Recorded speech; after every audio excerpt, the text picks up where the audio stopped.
So what's up guys? Rob Express episode 3 na tayo. Dito tayo sa loob ng Grand Park Village. Magpipick up. Ito ay papuntang Eastwood. Halagang 75 pesos. Yun na yung ano ko, net income ko, 75 pesos. Papuntang Eastwood. So tingnan natin kung ilang kilometro to mamaya.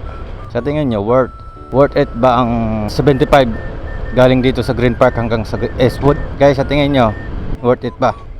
Comment nyo na lang dyan sa baba guys. Doorbell na lang tayo. Hey ma'am, kay Linda po. Kuya, sabaw kasi. Okay, sige po. Okay na yan. Thank you po.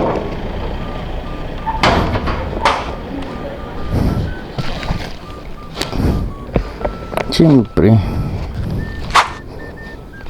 ingatan natin to.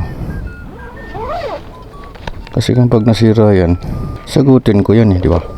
Sa 91 lahat, binigyan tayo ng 100. So magiging net natin dyan, 75.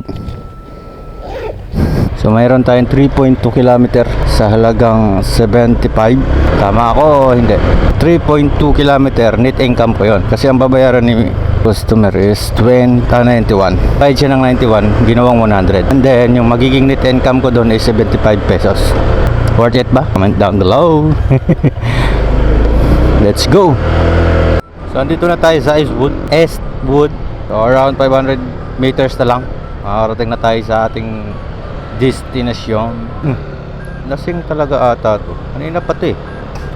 So 1 Eastwood pala to.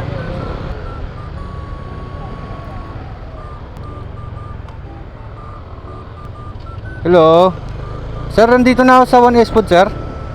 Opo, Barsena. Okay, sige sir. Dumating tayo ng 12:50. BG sir. BG.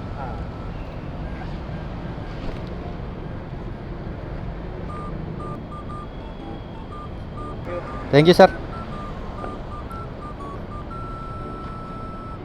So that's all for episode.